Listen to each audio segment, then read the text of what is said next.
બ્રહ્મવૈવર્ત પુરાણની કથાને આગળ વધારી. ભાગ 59. આ સમયે યજ્ઞભંગ થઈ જવાથી પોતાની અનેક પ્રકારની નિંદા સાંભળીને ઇન્દ્ર કોપાયમાન થઈ ગયા. તેમના હોઠ ફરકવા લાગ્યા. તેમણે મરુદગણો તથા મેઘોની સાથે તત્કાળ રથ પર આરૂઢ થઈને નંદનગર વૃંદાવન પર આક્રમણ કર્યું. યુદ્ધશાસ્ત્રમાં નિપુણ સમસ્ત દેવતા પણ હસ્તમાં અસ્ત્ર શસ્ત્ર લઈને રોષપૂર્વક રથ પર આરૂઢ થઈને તેમની સાથે ગયા. વાયુનો પ્રકોપ, મેઘોનો ગડગડાટ અને સેનાની ભયંકર ગર્જનાથી સંપૂર્ણ નગર ધ્રુજી ઉઠ્યું. નંદજી પણ ભયભીત થઈ ગયા, પરંતુ તેઓ નીતિજ્ઞ હતા. તેથી પોતાની પત્ની અને સેવકોને બોલાવીને નિર્જન સ્થાનમાં લઈ જઈને ક્ષોભથી વ્યથિત થઈને બોલ્યા. નંદજીએ કહ્યું કે હે યશોદે, હે રોહિણી, અહીં આવો ને મારી વાત સાંભળો. તમે રામ અને કૃષ્ણને અહીંથી દૂર લઈ જાઓ. ભયથી વ્યાકુળ બાળકો અને સ્ત્રીઓ પણ દૂર ચાલી જાય. માત્ર બળવાન ગોપ મારી પાસે રહે. પછી અમે લોકો આ પ્રાણ સંકટમાંથી નીકળવાનો પ્રયાસ કરીશું. આમ કહીને ગોપ પ્રવર નંદજીએ ભયભીત થઈને શ્રીહરિનું સ્મરણ કર્યું. તેમના બે હાથ જોડાઈ ગયા. ભક્તિથી મસ્તક ઝૂકી ગયું અને તેઓ કાળવા શાખામાં કહેલા સ્તોત્ર દ્વારા શ્રી સતીપતિની સ્તુતિ કરવા લાગ્યા. નંદ બોલ્યા, ઇન્દ્ર, સુરપતિ, શક્ર, અદિતિ, પવનગ્રજ, સહસ્રાક્ષ, ભગવાન કશ્યપાત્મજ, વૈડોજ, શુનાશીર, મરુત્વાન, પાકશાસન, જયંતજનન, શ્રીમાન, સચીસ, દૈત્યસુદન, વજ્રહસ્ત્ર, કામસખા, ગૌતમી, વૃતનાશન, વૃતહા, વાત્સવ, દધીચી, દેહ, ભિક્ષુક, જિષ્ણુ, વામન ભ્રાતા, પુરુહૂત, પરંદર, દિસ્પતિ, શતખમ, સુત્રામા, ગોત્રભીદ, વિભુ, લેખર્ષભ, બલારાતી, જંભભેદી, સુરાશ્રય, સ્ક્રંદન, દૃષ્વન, તુરાષ્ટાટ, મેઘવાહન, આખંડલ, હરિહય, નમોચી, પ્રાણ નાશન, વૃદ્ધશ્રવા, વૃષ તથા દૈત્યદર્પ, નિષુદન. આ 46 નામ સમસ્ત પાપોનો અવશ્ય નાશ કરે છે. જે મનુષ્ય કૌથુમી શાખામાં કહેલા સ્તોત્રનો દરરોજ પાઠ કરે છે તેની મોટામાં મોટી વિપત્તિઓ, ઇન્દ્ર હાથમાં વજ્ર લઈને રક્ષા કરે છે તેને અતિવૃષ્ટિ, શિલાવૃષ્ટિ તથા ભયંકર વજ્રપાતથી પણ કદી ભય રહેતો નથી, કેમ કે સ્વયં ઇન્દ્ર તેની રક્ષા કરે છે. નારદ, જે ઘરમાં આ સ્તોત્ર વાંચવામાં આવે છે તેના તે ઘર પર કદી વજ્રપાત થતો નથી અને તેના પર કરા પડે છે કે ન પથ્થર વરસે છે. ભગવાન નારાયણ કહે છે કે નંદના મુખેથી આ સ્તોત્ર સાંભળીને મધુસૂદન શ્રીકૃષ્ણ કુપિત થઈ ગયા. તેઓ બ્રહ્મતેજથી પ્રજ્વલિત થઈ ઉઠ્યા અને તેમણે નંદરાયજીને આ નીતિની વાત કહી. तात, તમે બહુ બીકણ છો. કોની સ્તુતિ કરો છો? કોણ છે ઇન્દ્ર? મારી પાસે રહીને તમે ઇન્દ્રનો ભય છોડી દો. હું અડધી ક્ષણમાં લીલાપૂર્વક તેને ભસ્મ કરી નાખવા સમર્થ છું. તમે ગાયો, વાછડા, બાળકોને, સ્ત્રીઓને ગોવર્ધનની કંદરામાં મૂકીને નિર્ભય થઈ જાઓ. પોતાના પુત્રની આ વાત સાંભળીને નંદજીએ પ્રસન્નતાપૂર્વક તેવું જ કર્યું. ત્યારે શ્રીહરિએ તે પર્વતને ડાબા હાથ પર છત્રીના દંડાની જેમ ધારણ કરી લીધો. તે સમયે તે નગરમાં રત્નમય તેજનો પ્રકાશ હોવા છતાં એકાએક અંધકાર છવાઈ ગયો. સંપૂર્ણ નગર ધૂળથી ઢંકાઈ ગયું. મુને હવાની સાથે વાદળોએ આકાશને ઘેરી લીધું અને નિરંતર અતિવૃષ્ટિ થવા લાગી. શિલાવૃષ્ટિ, વ્રજની વૃષ્ટિ અને અત્યંત ભયંકર ઉલ્કાપાત, આ બધા જ ગોવર્ધન પર્વતનો સ્પર્શ થતાં દૂર જઈને પડતા હતા. મુને અસમર્થ પુરુષના ઉદ્યમની જેમ ઇન્દ્રનો તે સંપૂર્ણ ઉદ્યોગ વિફળ થઈ ગયો. તે બધું જ વ્યર્થ થતું જોઈને ઇન્દ્ર રોષથી ભરાઈ ગયા અને તેમણે દધીચીના હાડકામાંથી બનેલા અમુક વજ્રાસ્ત્રને હાથમાં લઈ લીધું. ઇન્દ્રની આ ચેષ્ટા જોઈને મધુસૂદન હસવા લાગ્યા. તેમણે વજ્ર સહિત ઇન્દ્રના હાથને સ્તંભિત કરી દીધો. એટલું જ નહીં, તે સર્વવ્યાપી પરમાત્માએ દેવતાઓ સહિત મેઘને પણ સ્તબ્ધ કરી દીધો. તે બધા દિવાલ પર ચિત્રેલી પુત્રીઓ જેવા ઊભા રહી ગયા. ત્યાર પછી શ્રીહરિ ઇન્દ્રને જંભાઈને વશીભૂત કરી દીધા. પછી તો તેમને તત્કાળ તંદ્રા આવી ગઈ. તે તંદ્રામાં તેમણે જોયું ત્યાંનું સંપૂર્ણ જગત શ્રીકૃષ્ણમય છે. બધા દ્વિભૂત છે. બધાના હાથમાં વાંસળી અને બધા રત્નમય અલંકારોથી વિભૂષિત છે. બધાએ પીતંબર પહેર્યા છે. બધા રત્નમય સિંહાસન પર આસીન છે. બધાના પ્રસન્નમુખ પર મંદ હાસ્યની છટા છવાઈ રહી છે અને બધા જ ભક્તો પર અનુગ્રહ કરવા ઉત્સુક દેખાય છે. તે બધાના બધા અંગ ચંદન ચર્ચિત છે. સમસ્ત ચરાચર જગતને આવા પરમ અદ્ભુત રૂપમાં જોઈને ત્યાં ઇન્દ્ર તત્કાળ મૂર્છિત થઈ ગયા. પૂર્વકાળમાં ગુરુએ તેમને જે મંત્રનો ઉપદેશ આપ્યો હતો તેનો તેઓ જપ કરવા લાગ્યા. તે સમયે તેમણે હૃદયમાં સહસ્ત્રદળ કમર પર વિરાજમાન ઉગ્ર જ્યોતિ પુંજ જોયો. તે તેજોરાશિની અંદર દિવ્ય રૂપધારી અત્યંત મનોહર તથા નૂતન મેઘ સમાન ઉત્કૃષ્ટ શ્યામ સુંદર વિગ્રહવાળા શ્રીકૃષ્ણ દેખાયા. તે ઉત્તમ રત્નોના સાર તત્વથી નિર્મિત અને પ્રકાશમાન મકરાકૃત કુંડળોથી અલંકૃત હતા. અત્યંત ઉદ્દીપ્ત તથા શ્રેષ્ઠ મણિઓના બનેલા મુગુટથી તેમનું મસ્તક પ્રકાશિત થઈ રહ્યું હતું. પ્રકાશમાન ઉત્તમ કૌસ્તુભ મણિથી કંઠ અને વક્ષસ્થળ ઝગમગી રહ્યા હતા. મણિ નિર્મિત કેયુર, કંકણ અને નૂપુરથી તેમના હાથ પગની બહુ શોભા થઈ રહી હતી. અંદર અને બહાર સમાન રૂપમાં જોઈને પરમેશ્વર શ્રીકૃષ્ણનું તેમણે સ્તવન કર્યું. ઇન્દ્ર બોલ્યા કે જે અવિનાશી પરબ્રહ્મ જ્યોતિ સ્વરૂપ સનાતન ગુણાતીત નિરાકાર સ્વેચ્છામય અને અનંત છે, જે ભક્તોના ધ્યાન તથા આરાધનાને માટે નાના રૂપ ધારણ કરે છે. યુગ અનુસાર જેમનો શ્વેત, રક્ત, પિત્ત અને શ્યામ વર્ણ છે, સતયુગમાં જેમનું સ્વરૂપ શુક્લ તેજોમય છે તથા જે યુગમાં તે સત્યરૂપ છે, ત્રેતાયુગમાં જેમની અંગકાંતિ કુમકુમ જેવી લાલ છે અને જે બ્રહ્મ તેજથી જાજવલ્યમાન રહે છે, દ્વાપરયુગમાં જે પિત્તકાંતિ ધારણ કરીને પિતાંબરથી સુશોભિત હોય છે, કળિયુગમાં કૃષ્ણવર્ણ થઈને કૃષ્ણ નામ ધારણ કરે છે. આ બધા જ રૂપોમાં એક પરિપૂર્ણતમ પરમાત્મા છે, જેમનો વિગ્રહ નવા મેઘ જેવો શ્યામ, અત્યંત શ્યામ અને સુંદર છે.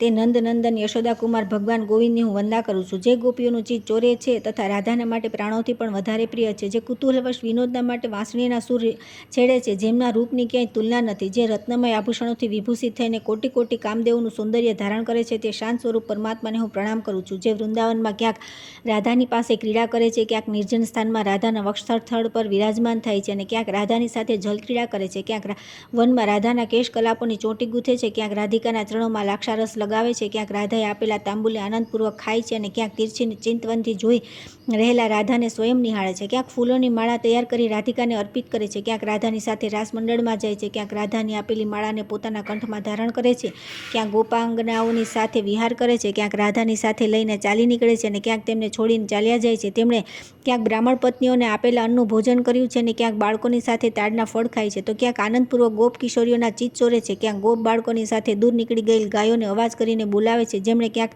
કાલિયાનાગના મસ્તક પર પોતાના ચરણકમળ મૂક્યા અને ક્યાં મોજમાં આવીને આનંદ વિનોદના માટે મુરલીનો તાન છેડે છે, તથા ક્યાંક ગોપ બાળકોની સાથે મધુર ગીતો ગાય છે, તે પરમાત્મા શ્રીકૃષ્ણને હું પ્રણામ કરું છું. આ સ્તવરાજ સ્તુતિ કરીને ઇન્દ્રે શ્રીહરિને ભયથી પ્રણામ કર્યા. પૂર્વકાળમાં વૃતાસુરની સાથે યુદ્ધ સમયે ગુરુ બૃહસ્પતિ ઇન્દ્રને આ સ્તોત્ર આપ્યું હતું. સર્વપ્રથમ શ્રીકૃષ્ણે તપસ્વી બ્રહ્માને કૃપાપૂર્વક એકાદશાક્ષર મંત્ર, સર્વ લક્ષણોથી યુક્ત કવચ અને આ સ્તોત્ર આપ્યું હતું. પછી બ્રહ્માજીએ પુષ્કરમાં કુમારને અને કુમારે અંગિરાને, અંગિરાએ બૃહસ્પતિને આનો ઉપદેશ કર્યો. ઇન્દ્ર દ્વારા કરવામાં આવેલા આ સ્તોત્રનો દરરોજ ભક્તિપૂર્વક પાઠ કરે છે, તે આ લોકમાં શ્રીહરિની સુદ્રઢ ભક્તિ અને અંતમાં તે દાસ્ય સુખ અવશ્ય પ્રાપ્ત કરી લે છે. જન્મ, મૃત્યુ, જરા, વ્યાધિ અને શોકથી છૂટી જાય છે અને સ્વપ્નમાં પણ કદી યમદૂત તથા યમલોકને જોતો નથી. શ્રી ભગવાન કહે છે કે ઇન્દ્રના વચન સાંભળી ભગવાન લક્ષ્મીનિવાસ પ્રસન્ન થઈ ગયા. તેમણે પ્રેમપૂર્વક વરદાન આપીને ગોવર્ધન પર્વતને યથાસ્થાને મૂકી દીધો. શ્રીહરિને પ્રણામ કરી ઇન્દ્ર પોતાના ગણોની સાથે ચાલ્યા ગયા.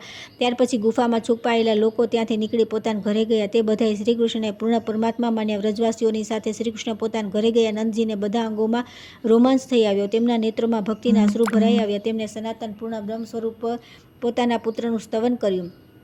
નંદ બોલ્યા કે જે બ્રાહ્મણોના હિતકારી ગાયો તથા બ્રાહ્મણોના હિતેશી તથા સમસ્ત સંસારનું ભલું ઈચ્છનાર છે, તે સચ્ચિદાનંદમય ગોવિંદ દેવને વારંવાર નમસ્કાર છે. પ્રભુ, તમે બ્રાહ્મણોનું પ્રિય કરનારા છો, સ્વયં બ્રહ્મ અને પરમાત્મા છો, તમને નમસ્કાર છે. તમે અનંત કોટી બ્રહ્માંડ ધામોના પણ ધામ છો, તમને સાદર નમસ્કાર છે. તમે નિર્લિપ્ત, નિર્ગુણ અને નિરાકાર પરમાત્માને નમસ્કાર છે. તમારું સ્વરૂપ અત્યંત સૂક્ષ્મ છે. તમે સ્થૂળથી પણ અત્યંત સ્થૂળ છો, સર્વેશ્વર સર્વરૂપ તથા તેજોમય છો. તમને નમસ્કાર છે. અત્યંત સૂક્ષ્મ સ્વરૂપધારી હોવાના કારણે તમે યોગીઓના ધ્યાનમાં પણ આવતા નથી. બ્રહ્મા, વિષ્ણુ અને મહેશ પણ તમારી વંદના કરે છે. તમે નિત્ય સ્વરૂપ પરમાત્માને નમસ્કાર છે. તમે 4 યુગોમાં 4 વર્ણોનો આશ્રય લો છો, તેથી યુગ ક્રમથી શુક્લ, રક્ત, પિત્ત અને શ્યામ વર્ણથી સુશોભિત છો. તમને નમસ્કાર છે. યોગી, યોગરૂપ અને યોગીઓના પણ ગુરુ છે. સિદ્ધેશ્વર, સિદ્ધ અને સિદ્ધોના ગુરુ છો. તમને નમસ્કાર છે. બ્રહ્મા, વિષ્ણુ, રુદ્ર, શેષનાગ, ધર્મ, સૂર્ય, ગણેશ, સડાનંદ, સનકાદિ સમસ્ત મુનિ સિદ્ધેશ્વરોના ગુરુના પણ ગુરુ કપિલ તથા નર નારાયણ ઋષિ પણ તમને તમારી સ્તુતિ કરવામાં સમર્થ નથી. તે પરાત્પર પ્રભુનું સ્તવન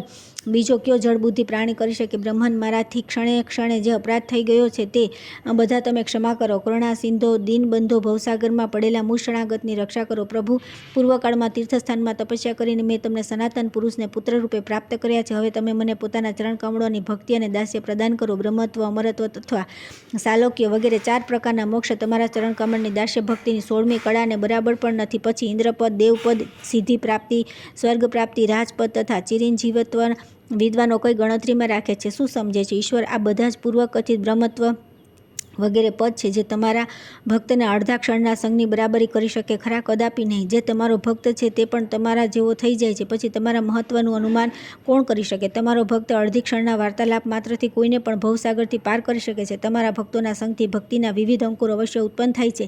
તે હરિભક્ત રૂપ મેઘો દ્વારા કરવામાં આવેલી વાર્તાલાપરૂપી જળવર્ષોથી સિંચાઈને ભક્તિનો તે અંકુર વધે છે. જે ભગવાનના ભક્ત નથી તેમના આલાપરૂપ તાપથી તે અંકુર તત્કાળ સુકાઈ જાય છે અને ભક્ત અને ભગવાનના ગુણોની સ્મૃતિરૂપી જળ સિંચવાની તે તત્ક્ષણ વધવા લાગે છે. તેમના ઉત્પન્ન તમારી ભક્તિનું અંકુર જ્યારે પ્રગટ થઈને સારી રીતે વધી જાય છે ત્યારે તે નષ્ટ થતું નથી. તેને સતત વધારતા રહેવું જોઈએ. ત્યાર પછી તે ભક્તને બ્રહ્મપદની પ્રાપ્તિ કરાવીને પણ તેના જીવન માટે ભગવાન તેને અવશ્ય પરમ ઉત્તમ દાસ્યરૂપ પ્રદાન કરે છે. જો કોઈ દુર્લભ દાસ્યભાવને પ્રાપ્ત કરીને ભગવાનનો દાસ થઈ ગયો તો ખરેખર તેણે સમસ્ત ભય વગેરેને જીતી લીધા છે. આમ કહીને નંદજી શ્રીહરિની સામે ભક્તિભાવથી ઊભા થઈ ગયા. ત્યારે પ્રસન્ન થયેલા શ્રીકૃષ્ણે તેમને મનોવાંછિત વરદાન આપ્યું. આ પ્રમાણે નંદજી દ્વારા કરવામાં આવેલા સ્તોત્રના જે ભક્તિભાવથી દરરોજ પાઠ કરે છે તે શ્રીહરિની સુદૃઢ ભક્તિ અને દાસ્યભાવ પ્રાપ્ત કરી લે છે.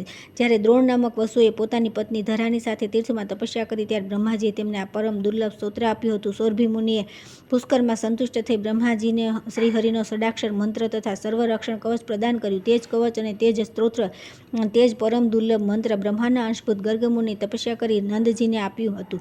પૂર્વકાળમાં જેના મંત્ર, જે મંત્ર, સ્તોત્ર, કવચ, ઈષ્ટદેવ, ગુરુ અને વિદ્યા પ્રાપ્ત થાય છે તે પુરુષ તે મંત્ર વગેરે તથા વિદ્યાને છોડતો નથી. આ પ્રમાણે શ્રીકૃષ્ણનું અદ્ભુત આખ્યાન અને સ્તોત્ર કહેવામાં આવ્યું છે, જે સુખદ, મોક્ષપ્રદ, બધા સાધનોના સારભૂત તથા ભવબંધનથી છુટકારો અપાવનારું છે. ત્યાર પછી આવે છે ગોપ બાળકોએ શ્રીકૃષ્ણની આજ્ઞાથી તાલવનમાં ફળ તોડવું. ધનકાસુરના આક્રમણથી શ્રીકૃષ્ણના સ્પર્શથી તેને પૂર્વજન્મની સ્મૃતિ અને તેના દ્વારા શ્રીકૃષ્ણનું સ્તવન, વૈષ્ણવી માયાથી ફરી તેને સ્વરૂપની વિસ્મૃતિ, ફરી શ્રીહરિની સાથે તેનું યુદ્ધ અને વધ, બાળકો દ્વારા સાનંદ, ફળ, ભક્ષણ તથા બધાનું ઘેર જેવા પ્રસ્થાન. ભગવાન નારાયણ કહે છે કે નારદ એક દિવસ રાધિકાના શ્રીકૃષ્ણ, બલરામ તથા ગ્વાલ બાળકોની સાથે તે તાલવનમાં ગયા, જે પાકેલા ફળોથી ભરેલો હતું.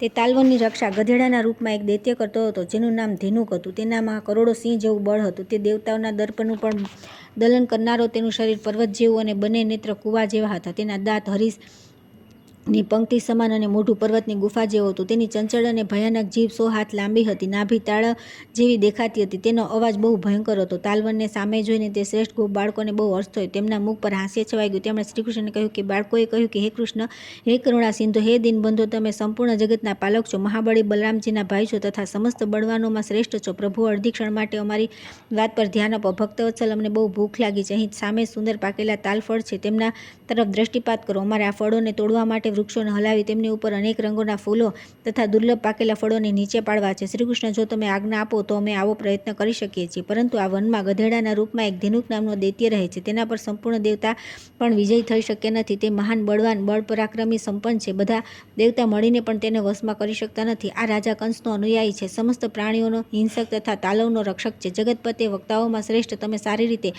વિચારીને અમને કહો કે અમે જે કામ કરવા ઈચ્છીએ છીએ તે ઉચિત છે કે અનુચિત, અમે તે કરીએ કે નહીં. બાળકોની આ વાત સાંભળીને ભગવાન મધુસૂદને તમને મધુર વાણીમાં કહ્યું. શ્રીકૃષ્ણ કહ્યું કે ગોપ બાળકો, તમે લોકો તો મારા સાથી છો. તમને દૈત્યનો શો ભય? વૃક્ષોને હલાવી તોડીને જેમ ઈચ્છો બેફિકર થઈને ફળ ખાઓ. શ્રીકૃષ્ણની આજ્ઞા મળતા જ બળશાળી ગોપ બાળકો ઉછળીને વૃક્ષોની ચોટી સુધી ચઢી ગયા. તેમ ભૂખ્યા હતા, તેથી ફળ ખાવા ઈચ્છતા હતા. નારદ તેમણે અનેક રંગના સ્વાદિષ્ટ, સુંદર અને પાકેલા ફળ નીચે પાડ્યા.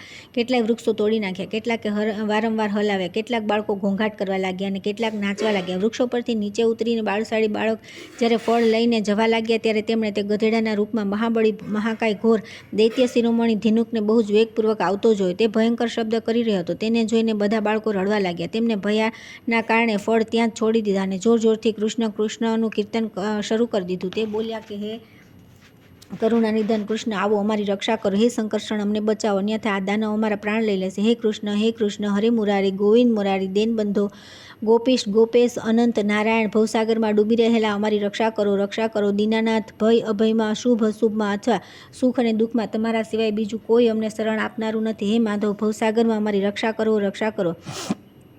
ગુણસાગર શ્રીકૃષ્ણ, તમે ભક્તોના એકમાત્ર બંધુ છો. અમે બાળક બહુ ભયભીત છીએ. અમારી રક્ષા કરો, રક્ષા કરો. આ દાનવ કુળનો સ્વામી અમારો કાળ બનીને આવી પહોંચ્યો છે. તમે તેનો વધ કરી નાખો અને મારીને દેવતાઓના બળ દર્પણને વધારો.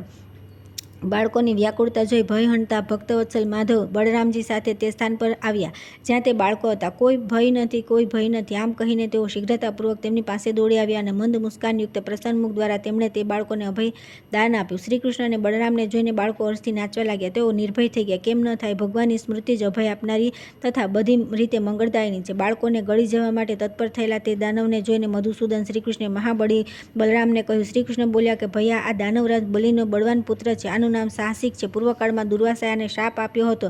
તે બ્રહ્મશાપથી આ ગર્ધબ થયો છે. આ મહાન પાપી તથા મહાન બળ પરાક્રમી સંપન્ન છે. તેથી મારા હાથથી વધને યોગ્ય છે. હું આનો વધ કરીશ. તમે બાળકોની રક્ષા કરો. બધા બાળકોને લઈને દૂર ચાલ્યા જાઓ. ત્યારે તે બાળકોને લઈને બળરામ શીઘ્ર દૂર જતા રહ્યા. આ બાજુ મહાબળી અને મહાપરાક્રમી દાનવરાજની શ્રીકૃષ્ણ પર દ્રષ્ટિ પડતા તેમને ક્રોધપૂર્વક અનાયાસે જ ગળી ગયો. શ્રીકૃષ્ણ પ્રજ્વલિત અગ્નિજ્વાળા જેવા હતા. તેમને ગળી ગયા પછી તેને પેટમાં બહુ બળતરા થવા લાગી. તેમના અતિશય તેથી તે માણસાન થઈ ગયો. ત્યારે તે દૈત્ય ભયભીત થઈને તેમને બહાર કાઢી દીધા અને તેમના પર એકટસે જોઈને તે દૈત્ય મોહિત થઈ ગયો. ભગવાનનો શ્રી વિગ્રહ અત્યંત સુંદર, શાંત તથા બ્રહ્મ તેથી પ્રકાશમાન હતો. શ્રીકૃષ્ણના દર્શન માત્રથી તે દાનવને પૂર્વજન્મની સ્મૃતિ થઈ આવી. તેણે પોતાની જાતને આ જગતના પરમ કારણ શ્રીકૃષ્ણને પણ ઓળખી લીધા. તે તેજ સ્વરૂપ ઈશ્વરને જોઈને તે દાનવશાસ્ત્ર અનુસાર શ્રુતિથી પણ ગુણાતીત પ્રભુનો જે રીતે જન્મ થયો તેને યાદ કરીને તેમની સ્તુતિ કરવા લાગ્યો. દાનવ બોલ્યો કે પ્રભો, તમે જ પોતાના અંશથી વામન થયા છો અને મારા પિતાના યજ્ઞમાં યાચક બન્યા હતા. તમે પહેલાં તો અમારું રાજ્ય અને લક્ષ્મીને હરી લીધા, પરંતુ પછીથી બલિની ભક્તિને વશ થઈને અમે બધા લોકોને સૂતલ લોકમાં સ્થાન આપ્યું. તમે મહાન વીર, સર્વેશ્વર અને ભક્તવત્સલ છો. હું પાપી અને શાપથી ગર્ધબ થયો છું. તમે શીઘ્ર મારો વધ કરી નાખો. દુર્વાસા મુનિના શાપથી મને આવો નિંદિત જન્મ મળ્યો છે. જગતપતે મુનિએ મારું મૃત્યુ તમારા હાથે છે એવું કહ્યું હતું. તમે અત્યંત તીક્ષ્ણ અને અત્યંત તેજસ્વી ચક્રને મારી વધ કરી નાખો. મુક્તિદાતા જગન્નાથ, આવું કરી મને ઉત્તમ ગતિ આપો. તેમજ તમે જ વસુધાનો ઉદ્ધાર કરવા માટે અંશતઃ વરાહ રૂપે પ્રગટ થયા હતા. નાથ, તમે જ વેદોના રક્ષક તથા હિરણ્યક્ષના નાશક છો. તમે પૂર્ણ પરમાત્મા સ્વયં હિરણ્યકશિપુના વધ માટે નૃસિંહ રૂપે પ્રગટ થયા હતા. પ્રહલાદ પર અનુગ્રહ અને વેદોની રક્ષા કરવા માટે તમે અવતાર ગ્રહણ કર્યો હતો. દયાનિધે તમે જ રાજા મનુને જ્ઞાન આપવા, દેવતા અને બ્રાહ્મણોની રક્ષા કરવા તથા વેદોના ઉદ્ધારના માટે મત્સ્ય અવતાર ધારણ કર્યો હતો. તમે જ પોતાના અંશથી સૃષ્ટિને માટે શેષના આધારભૂત છો. કચ્છપ થયા હતા. સહસ્ત્રલોચન, તમે જ અંશતઃ શેષ રૂપે પ્રગટ થયા છો અને સંપૂર્ણ વિશ્વનો ભાર વહન કરો છો. તમે જ જનકનંદી સીતાનો ઉદ્ધાર કરવા માટે દશરથ નંદન શ્રી રામ થયા હતા. તે સમયે તમે સમુદ્ર પર સેતુ બાંધ્યો અને દશમુખ રાવણનો વધ કર્યો. પૃથ્વીના તમે જ પોતાની કળાથી જમદગ્નિ નંદન મહાત્મા પરશુરામ થયા. તેમણે 21 વાર ક્ષત્રિયનો નરેશોનો સંહાર કર્યો. સિદ્ધોના ગુરુના પણ ગુરુ મહર્ષિ કપિલ અંશતઃ તમારા સ્વરૂપ છે. તેમણે માતાને જ્ઞાન આપ્યું અને યોગ અને શાસ્ત્રની રચના કરી. જ્ઞાન શિરોમણી નર નારાયણ ઋષિ તમારા જ અંશથી ઉત્પન્ન થયા છે. તમે જ ધર્મપુત્ર થઈને લોકોનો વિસ્તાર કરી રહ્યા છો. આ સમયે તમે પૂર્ણતમ પરમાત્મા શ્રીકૃષ્ણ રૂપે પ્રગટ થયા છો અને બધા અવતારોના સનાતન બીજરૂપ છો. તમે યશોદાનંદન, જીવન, નંદરાયજીના એકમાત્ર આનંદવર્ધક નિત્ય સ્વરૂપ, ગોપીઓના પ્રાણાધિદેવ તથા રાધિકાના પ્રાણાધિક પ્રિયતમ છો. વસુદેવના પુત્ર, શાંત સ્વરૂપ તથા દેવકીના દુઃખ નિવારક છો. તમારું સ્વરૂપ અયોનિત છે. તમે પૃથ્વીનો ભાર ઉતારવા માટે અહીં પધાર્યા છો. તમે પૂતનાને માતા સમાન ગતિ પ્રદાન કરી છે, કેમ કે તમે કૃપાનિધાન છો. તમે બક, કેશી અને પ્રલંબાસુર અને મને પણ મોક્ષ આપનારા છો. સ્વેચ્છામય ગુણાતીત ભક્ત, ભયભંજન, રાધિકાનાથ, પ્રસન્ન થાઓ અને મારો ઉદ્ધાર કરો. હે નાથ, આ ગર્ધભયોની અને ભવસાગરથી મને ઉગારો. હું મૂર્ખ છતાં તમારા ભક્તનો પુત્ર છું, તેથી તમારે મારો ઉદ્ધાર કરવો જોઈએ. વેદ, બ્રહ્મા વગેરે દેવતા તથા મુનિન્દ્ર પણ જેમની સ્તુતિ કરવામાં અસમર્થ છે, તે જ ગુણાતીત પરમેશ્વરની સ્તુતિ મારા જેવો પુરુષ કઈ રીતે કરી શકે, જે પહેલા દૈત્ય હતો અને આજે ગર્ધભ છે. કરુણાસાગર, તમે એવું કરો જેથી મારો જન્મ ન થાય. તમારા ચરણાવિંદના દર્શન કરીને પછી કોણ જન્મ મૃત્યુરૂપી સંસારના ચક્રમાં પડશે. બ્રહ્મા જેમની સ્તુતિ કરે છે તેમનું સ્તવન આજે એક ગર્ધભ કરી રહ્યો છે. આવું જાણીને તમારે ઉપવાસ કરવો ન જોઈએ, કેમ કે સચ્ચિદાનંદ સ્વરૂપ અને વિઘ્ન પરમેશ્વરની યોગ્ય અને અયોગ્ય પર પણ સમાન રૂપે કૃપા હોય છે. આમ કહીને દૈત્યરાજ ધેનુક શ્રીહરિની સામે ગયો. તેના મુખ પર પ્રસન્નતા છવાઈ રહી હતી. તે શ્રી સંપન્ન અને અત્યંત સંતુષ્ટ લાગતો હતો.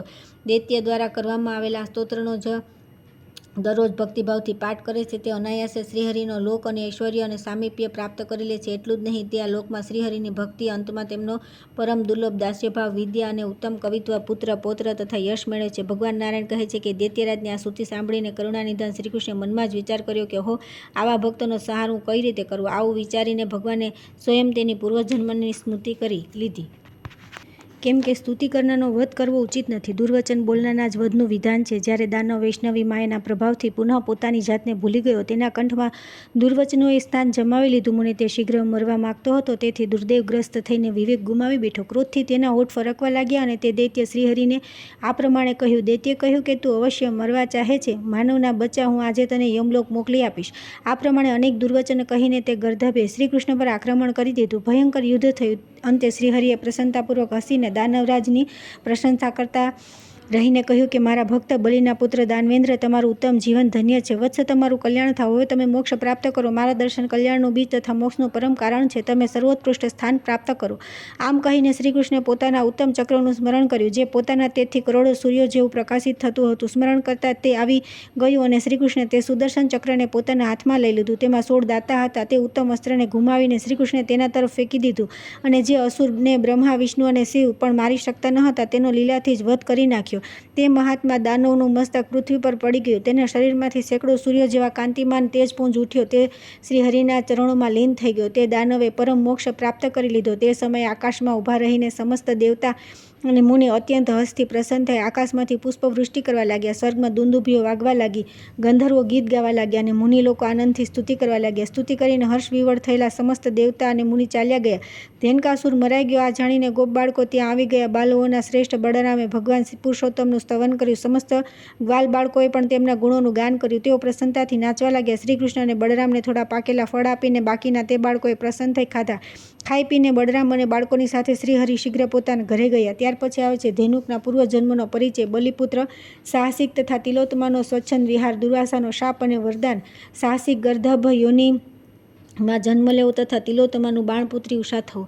નારદજીએ પૂછ્યું કે ભગવાન કયા પાપથી બલિપુત્ર સાહસિકને ગર્ધભ યોનિ પ્રાપ્ત થઈ? દુર્વાસાએ કયા અપરાધથી દાનવરાજને શાપ આપ્યો? નાથ, પછી કયા પુણ્યથી એકાએક મહાબળી શ્રીહરિનું ધામ અને તેમની સાથે એકત્વ સાયુજ્ય મોક્ષ પ્રાપ્ત કરી લીધો? સંદેહ ભજન કરનાર મહર્ષે આ બધી વાતો તમે વિસ્તારપૂર્વક કહો. અહો, કવિના મુખ્ય કાવ્ય પદ પર નવું લાગે છે. ભગવાન નારાયણે કહ્યું કે વત્સ નારદ સાંભળો, હું આ વિષયમાં પ્રાચીન ઇતિહાસ કહીશ. પિતા ધર્મના મુખે મેં આ ગંધમાદન પર્વત પર સાંભળ્યું હતું. આ વિચિત્ર અને અત્યંત મનોહર વૃત્તાંત પાદ્મકલ્પનું છે અને શ્રી નારાયણ દેવની કથા સાથે સંબંધિત હોવાના કારણે સાંભળવામાં ઉત્તમ અમૃત જેવું છે. જે કલ્પની આ કથા છે તેમાં તમે ઉપબરણ નામક ગંધર્વના રૂપમાં હતા. તમારું આયુષ્ય એક કલ્પનું હતું. તમે સુંદર નવયુવાન હતા. 50 પત્નીઓના પતિ હતા અને સદા શૃંગારમાં તત્પર રહેતા હતા. બ્રહ્માજીના વરદાનથી તમને સુમધુર કંઠ પ્રાપ્ત થયો હતો તથા તમને સંપૂર્ણ ગાયકોના રાજા માનવામાં આવતા હતા. તે જ સમયે દેવવંશ બ્રહ્માજીનો શાપ થવાથી તમે દાસીપુત્ર થયા અને વૈષ્ણવોની સેવાથી અત્યારે સાક્ષાત બ્રહ્માજીના પુત્ર છો. હવે તો તમે અસંખ્ય કલ્પો સુધી જીવિત રહેનારા મહાન વૈષ્ણવ શિરોમણી છો. જ્ઞાનમય દ્રષ્ટિથી બધું જુઓ અને જાણો છો તથા મહાદેવજીના પ્રિય શિષ્ય છો. મને તે પાદ્મકલ્પનું વૃત્તાંત મારાથી સાંભળો.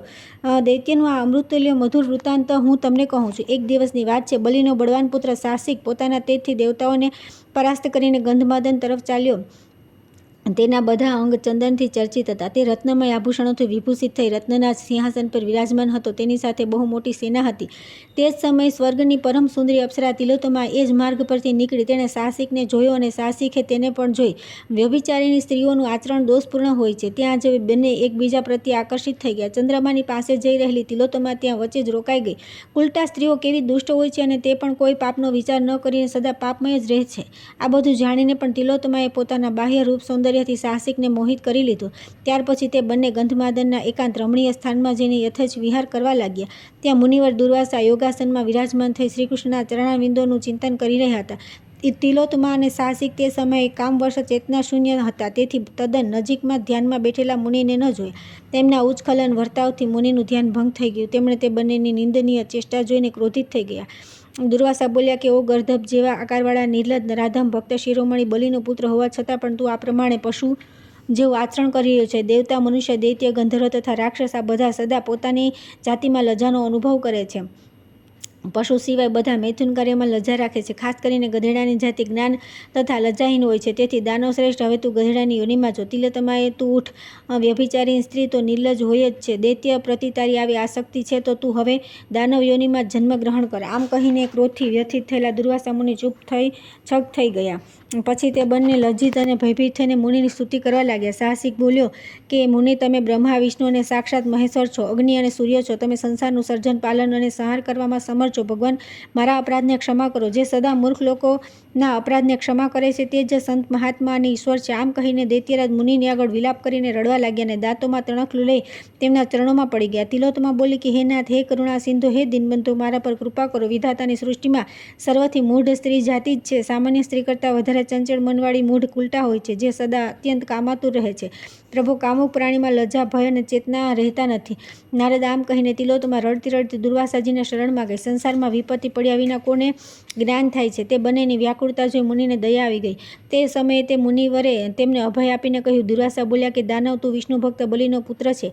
તારો જન્મ ઉત્તર કુળમાં થયો છે. તું પૈતૃક પરંપરાથી વિષ્ણુ ભક્ત છે. હું તને સારી રીતે જાણું છું. પિતાનો સ્વભાવ પુત્રમાં અવશ્ય રહે છે. જેમ કાલિયાના માથા પર અંકિત થયેલું શ્રીકૃષ્ણનું ચિહ્ન તેના વંશમાં ઉત્પન્ન બધા સર્પોના મસ્તક પર હોય છે. વત્સ, એકવાર ગર્ધભ યોનિમાં જન્મ લઈને તું નિર્વાણ મોક્ષને પ્રાપ્ત થઈ જા. સત્પુરુષો દ્વારા પહેલા ચિરકાળ સુધી શ્રીકૃષ્ણની આરાધના કરેલી હોય છે. તેના પુણ્ય પ્રભાવનો કદી લોપ થતો નથી. હવે તું શીઘ્ર વ્રજની પાસે વૃંદાવનના તાલવનમાં જા.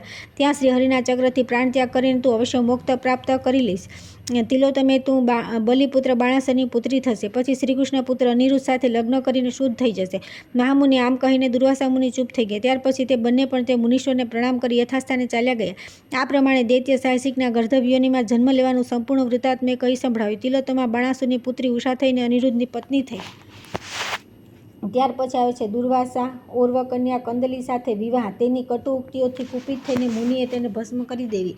પછી શોકથી દેહત્યાગના માટે ઉદ્યત મુનિને વિપ્ર રૂપધારી શ્રીહરિએ સમજાવવા તેમને એકાંશના પત્ની બનાવવા કહેવું. કંદલીનું ભવિષ્ય બતાવો અને મુનિને જ્ઞાન આપીને અંતર્ધ્યાન થવું તથા મુનિની તપસ્યામાં પ્રવૃત્તિ. ભગવાન નારાયણ કહે છે કે મુનિ દુર્વાસા મુનિનું ગુઢ વૃત્તાંત સાંભળો.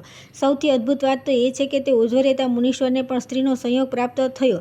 એ કઈ રીતે તે કહી રહ્યો છું. સાહસિક તથા તિલોત્તમાનો શૃંગાર મિલન પ્રસંગ જોઈને જે જીતેન્દ્રિય મુનિના મનમાં પણ કામભાવનો સંચાર થઈ ગયો. અસત્પુરુષોનો સંગ પ્રાપ્ત થવાથી તેમનો સાંસર્ગિક દોષ આપણામાં આવી જાય છે. એ જ સમયે તે માર્ગ પરથી મુનિવર ઓર્વ પોતાની પુત્રી સાથે આવી પહોંચ્યા. તેમની પુત્રી પતિનું વરણ કરવા ચાહતી હતી. પૂર્વકાળમાં તપઃપરાયણ બ્રહ્માજીના ઉરથી તે ઉર્ધ્વરેતા યોગીન્દ્રનો જન્મ થયો હતો. તેથી તેઓ ઓર્વ કહેવાયા. તેમના જાનુથી એક કન્યા ઉત્પન્ન થઈ છે જેનું નામ કંદલી હતું. તે દુર્વાસાને જ પોતાના પતિ બનાવવા ચાહતી હતી. તેને બીજો કોઈ પુરુષ પસંદ નહોતો. પુત્રી સહિત મુનિવર ઓર્વ દુર્વાસા મુનિની આગળ આવીને ઊભા થઈ ગયા. તેઓ બહુ પ્રસન્ન હતા અને પોતાના તેજથી પ્રકાશિત થઈ રહ્યા હતા. મુનિવર ઓર્વને સામે આવેલા જોઈને મુનીશ્વર દુર્વાસા પણ તુરત ઊભા થઈ ગયા અને આનંદથી તેમની આગળ નતમસ્તક થઈ ગયા. પ્રસન્નતાથી ભરેલા ઓર્વે દુર્વાસાને હૃદયે લગાવી લીધા અને તેમને પોતાની કન્યાની ઈચ્છાની જાણ કરી. ઓર્વ બોલ્યા કે મુને મારી આ મનોહરા કન્યા કંદલી નામે વિખ્યાત છે. હવે તે યુવતી થઈ ગઈ છે અને સંદેહવાહકોના મુખેથી તમારી પ્રશંસા સાંભળીને માત્ર તમારું જ પતિરૂપે ચિંતન કરવા લાગી છે. આ કન્યા અયોનિજા છે અને પોતાના સૌંદર્યથી ત્રણેય લોકનું મન મોહી લેવા સમર્થ છે. આમ તો આ સમસ્ત ગુણોની ખાણ છે, પરંતુ આનામાં એક દોષ છે. તે દોષ છે કે કંદલી અત્યંત કલહહારિણી છે, ક્રોધપૂર્વક કટુ ભાષણ કરે છે, પરંતુ અનેક ગુણોથી યુક્ત વસ્તુને માત્ર એક જ દોષના કારણે ત્યાગવી ન જોઈએ. એ ઓર્વનું વચન સાંભળીને દુર્વાસાને હર્ષ અને શોક બંને પ્રાપ્ત થયા. તેના ગુણોથી હર્ષ થયો અને દોષથી દુઃખ. તેમને ગુણ અને રૂપ સંપન્ન મુનિકન્યાને સામે જોઈ અને વ્યથિત થયા હૃદયે મુનિવર ઓર્વને આ પ્રમાણે ઉત્તર આપ્યો. દુર્વાસાએ કહ્યું કે નારીનું રૂપ ત્રણેયલોકમાં મુક્તિમાર્ગનું નિરોધક, તપસ્યામાં બાધા નાખનાર તથા સદા મોહનું કારણ હોય છે. આ સંસારરૂપી કારાગારની ભારે બેડી છે જેનો ભાર વહન કરવો અત્યંત દુષ્કર છે. શંકર વગેરે મહાપુરુષ પણ જ્ઞાનરૂપી ખડગથી તે બેડીને કાપી શકતા નથી. નારી સદા છાયાથી પણ વધારે સાથ આપનાર સહગામિની છે. તે કર્મભોગી ઇન્દ્રિયાધાર વિદ્યા અને બુદ્ધિથી પણ વધારે બાંધનારી છે. છાયા શરીર રહે ત્યાં સુધી સાથ આપે છે.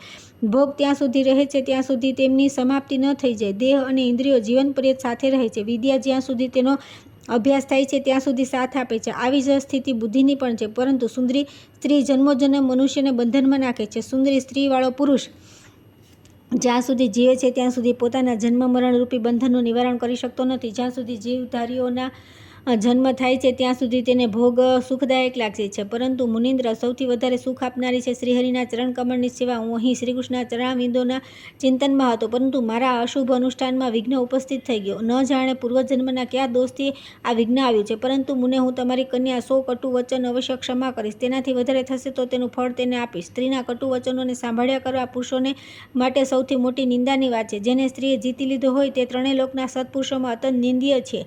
હું તમારી આજ્ઞા શિરોધાર્ય કરી તમારી પુત્રીને ગ્રહણ કરીશ. આમ કહીને દુર્વાસા ચૂપ થઈ ગયા. ઓર્વ મુનિએ વેદોક્ત વિધિથી પોતાની પુત્રી તેમને પ્રણાવી દીધી.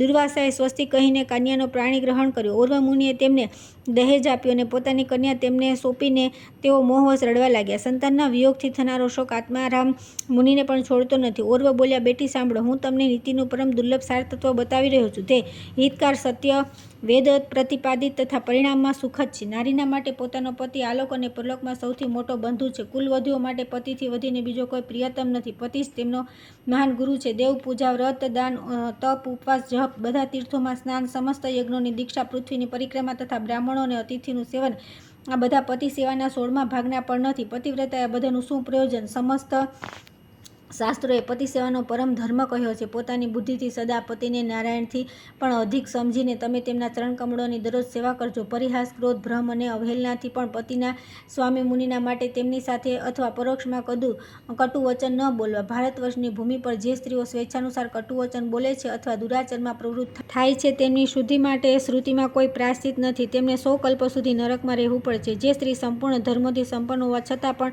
પતિને કટુ વચન બોલે છે તેનું 100 જન્મોનું કરેલું પુણ્ય અવશ્ય નષ્ટ થઈ જાય છે.